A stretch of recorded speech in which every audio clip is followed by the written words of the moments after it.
Abra lá em Ezequiel, então, capítulo 37.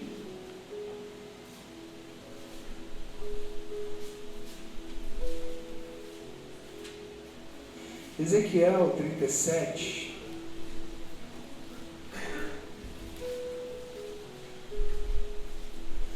A partir do verso 15.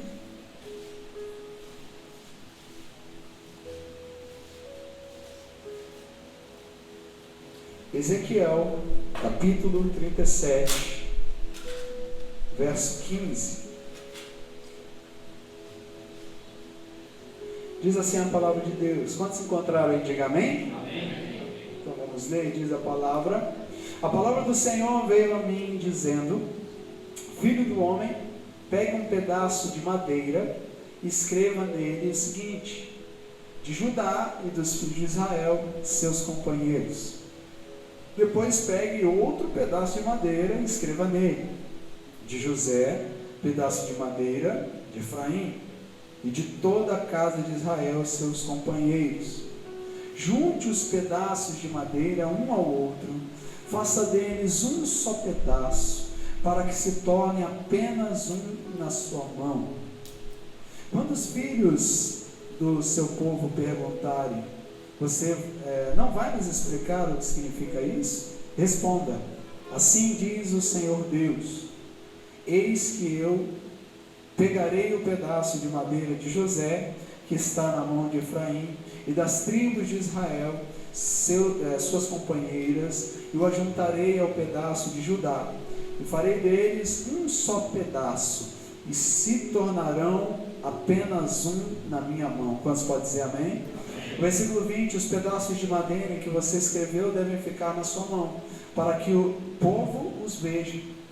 Então diga-lhes: assim diz o Senhor seu Deus: eis que eu tirarei os filhos de Israel do meio das nações para onde eles foram, e os congregarei de todos os lugares ao redor, e os levarei para a sua própria terra. Farei deles uma só nação na terra, nos montes de Israel, e um só rei será rei de todos eles. Nunca mais serão duas nações, nunca mais se dividirão em dois reinos, nunca mais se contaminarão com os ídolos, nem com as suas abominações, nem com qualquer das suas transgressões. Eu os livrarei de todas as suas apostasias em que pecaram, e os purificarei. Assim eles serão o meu povo, e eu serei o seu Deus. Quantos podem dizer amém, querido? Vamos orar. Querido Deus, muito obrigado pela tua presença, pelos louvores que cantamos a ti, Senhor, pelo Espírito Santo que está se movendo em nosso meio,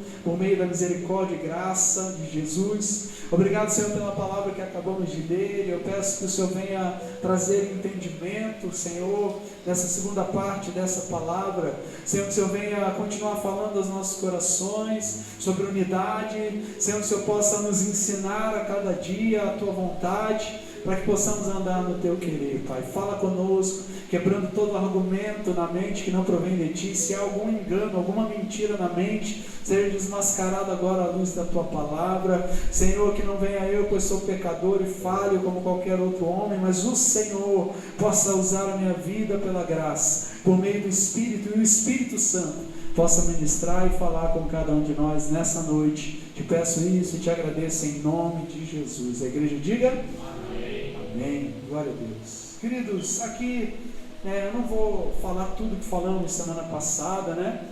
Nós lemos esse texto falando sobre unidade. A vontade de Deus é que a gente ande em unidade. A vontade de Deus é que nós sejamos fortalecidos. Unidade traz força. Unidade nos ajuda a compreender a vontade de Deus. É em unidade que se exerce amor, misericórdia, perdão. Unidade não é isenção de problema, né? Pelo contrário, né? Quando você se une com alguém, a tendência é ter algum problema. Sim ou não, queridos? Quando você casa, né? Tem problema quando casa? Sim ou não? Sim. Só o pastor assim, né? Os irmãos aí nem disseram amém. né? Ou seja, toda vez que você vai se relacionar com alguém, existem diferenças, existem maneiras diferentes de pensar, culturas, maneiras que foram criadas, a criação de cada um, e logo problemas surgem. E isso acontece em todo lugar, né? Tem algumas pessoas que são quase anjos, que é difícil ter problema, né? Já viu uma pessoa, você conhece alguém e diz assim, se fulano tiver problema com alguém, com essa pessoa aqui, essa pessoa, ninguém tem problema com essa pessoa, né? Mas é raríssimo isso acontecer, né? Geralmente nós temos problemas, né? Dificuldades de relacionamento. E o desafio de andar em unidade, inclusive o próprio texto, né? Nós fizemos, né, uma exegese, fomos para o passado, para buscar a história do que o profeta estava falando aqui, semana passada falamos, estava se tratando do povo de Deus, que após a morte de Salomão se dividiu em dois. E isso foi um dos fatores determinantes para que o inimigo entrasse, invadisse e vencesse. Quantas guerras Israel já tinha vivido, né, anteriormente e tinha vencido, mas agora, né, com essa divisão, ficou mais fácil para o inimigo entrar, tanto em Judá e depois em Israel, e dominar aquela terra, separar famílias, separar filhos das suas mães, levar cativos, exilados para a Babilônia. Destruíram o templo, imagina, queimaram as casas, botaram fogo nas casas, acabaram com quase tudo. E um dos fatores determinantes para isso foi a divisão no meio do povo que deveria ser um só. E queridos, nós estamos usando esse texto. Deus pega faz uma parábola, ele pega o profeta e diz, junte, escreva o nome, né, e una essas madeiras para mostrar para o povo que nós precisamos ser um, para mostrar para o povo que a vontade de Deus não é a divisão e separação, mas para que a gente procure a unidade. E nós precisamos aplicar isso na nossa casa, a gente precisa aplicar isso na nossa vida, na família. A gente sabe que todo reino dividido contra si mesmo não prevalecerá, diz a palavra. Toda casa, todo reino, toda cidade dividida cairá. Então a divisão enfraquece, a divisão machuca, né? Machuca, fere. Quando há uma divisão, sempre há feridas dos dois lados. Toda a separação fere os dois lados. Você sabe do que eu estou falando, todos nós já vivemos alguma situação como essa. E ficou claro que a vontade de Deus, né, é que essa fragmentação terminasse. E Deus estava se comprometendo no futuro e revelando a sua vontade de unir de volta, unir de novo o povo de Deus. Então, onde há divisão na sua vida, querido? Família, você está dividido com alguém da família, com algum parente, com algum familiar, com um irmão da igreja, divisões no trabalho, nós precisamos consertar isso nos nossos relacionamentos. E a verdadeira unidade acontece na mão de Deus. O versículo 19 diz assim: assim diz o Senhor Deus: eis que eu pegarei o pedaço de madeira de José, que está nas mãos de Efraim, e das tribos de Israel, suas companheiras, e o ajuntarei ao pedaço de Judá, e farei deles um só pedaço, e se tornarão apenas um na minha mão. Quem está entendendo, diga amém. Se você está na mão de Deus, você vai andar em unidade. Só que quando nós fugimos da mão de Deus, porque não queremos, lembra que Caim matou o próprio irmão Abel? Teve lá uma situação onde ele ficou com inveja, né, do seu irmão Abel, da oferta, porque foi aceito. E a Bíblia diz que o semblante dele mudou. Não é assim que acontece quando há uma desavença, né? O semblante nos entrega, o semblante muda. E Deus imediatamente vem até Caim e diz assim: Caim, por que o seu semblante mudou? Por que você mudou? Sabe quantas vezes você está bem com Deus, está bem com a igreja, e acontece uma situação, o diabo usa uma situação. Sabe, queridos, nós temos que cuidar muito do que nós ouvimos. Cuide com os teus ouvidos.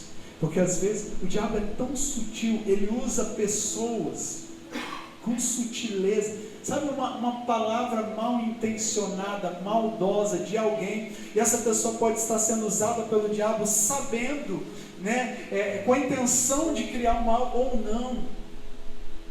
Sabe, um comentário que te leva a pensar, que te leva a se sentir inferior, que te leva a achar que os outros são mais valorizados que você, e daqui a pouco seu semblante muda, daqui a pouco você muda, você perde a alegria, você perde a comunhão com os irmãos, e você perde a comunhão com Deus.